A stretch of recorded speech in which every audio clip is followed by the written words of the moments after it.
حضرت یوسف علیہ السلام اللہ کے وہ پیغمبر تھے جنہیں بچپن سے ہی خاص مقام حاصل تھا۔ ان کا چہرہ نور سے بھرا ہوا تھا اور ان کا دل پاک اور صاف تھا۔ اللہ نے انہیں حسن بھی دیا اور حکمت بھی، لیکن اس حسن کے ساتھ ان کی زندگی میں سخت امتحان بھی لکھ دیا گیا تھا۔ یہ قصہ صرف خوبصورتی کا نہیں بلکہ صبر، پاک دامنی اور اللہ پر پورے یقین کا قصہ ہے۔ بچپن میں حضرت یوسف علیہ السلام نے ایک عجیب اور پراسرار خواب دیکھا۔ انہوں نے دیکھا کہ 11 ستارے، سورج اور چاند انہیں سجدہ کر رہے ہیں۔ جب انہوں نے یہ خواب اپنے والد حضرت یعقوب علیہ السلام کو سنایا تو وہ سمجھ گئے کہ یہ اللہ کی طرف سے ایک بڑی نشانی ہے۔ انہوں نے یوسف علیہ السلام کو سمجھایا کہ یہ خواب اپنے بھائیوں سے چھپا کر رکھیں، کیونکہ بھائیوں کے دل میں پہلے ہی حسد پیدا ہو چکا تھا۔ یوسف علیہ السلام کے بھائی ان کی معصومیت اور والد کی محبت سے جلنے لگے۔ حسد دھیرے دھیرے نفرت میں بدل گیا۔ آخر انہوں نے مل کر ایک خوفناک منصوبہ بنایا اور یوسف علیہ السلام کو بہانے سے جنگل لے جا کر گہرے کنویں میں پھینک دیا۔ اندھیرا تھا، تنہائی تھی اور چھوٹا سا بچہ اکیلا تھا، لیکن یوسف علیہ السلام کا دل اللہ کے بھروسے سے بھرا ہوا تھا۔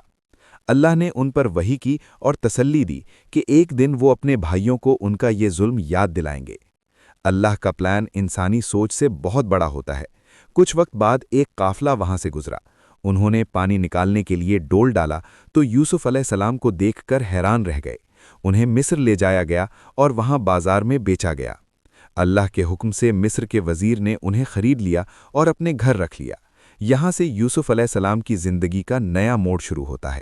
وقت گزرتا گیا اور یوسف علیہ السلام جوان ہو گئے۔ اللہ نے انہیں ایسا حسن عطا کیا کہ مصر میں ان کی مثال دی جانے لگی۔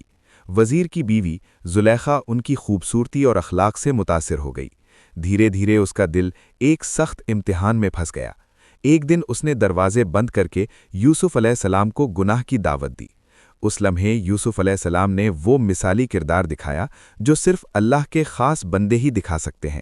انہوں نے کہا، میں اللہ سے ڈرتا ہوں، اور فوراً دروازے کی طرف بھاگ گئے۔ زلیخا نے پیچھے سے ان کا کرتا پکڑ لیا جو پھٹ گیا۔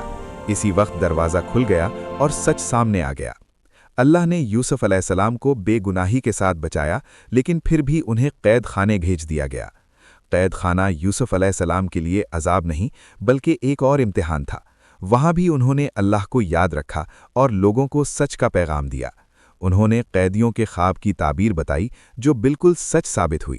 یہاں تک کہ مصر کے بادشاہ نے بھی ایک عجیب خواب دیکھا جس کا جواب کسی کے پاس نہیں تھا سوائے یوسف علیہ السلام کے۔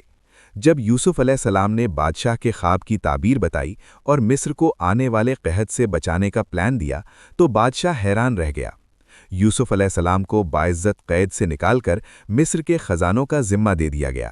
یوں اللہ نے ثابت کر دیا کہ جو شخص گناہ سے بچ جاتا ہے، اللہ اسے دنیا اور آخرت دونوں میں عزت دیتا ہے۔ آخرکار زلیخا نے خود سچ قبول کر لیا اور کہا کہ یوسف علیہ السلام بالکل بے گناہ تھے۔ یہ قصہ ہمیں سکھاتا ہے کہ حسن ایک امتحان ہے، اختیار ایک امتحان ہے، اور اصل کامیابی صرف صبر اور تقوی میں ہے۔ اللہ کا پلان ہمیشہ بہترین ہوتا ہے، بس انسان کو یقین اور صبر کے ساتھ اس پر چلنا ہوتا ہے۔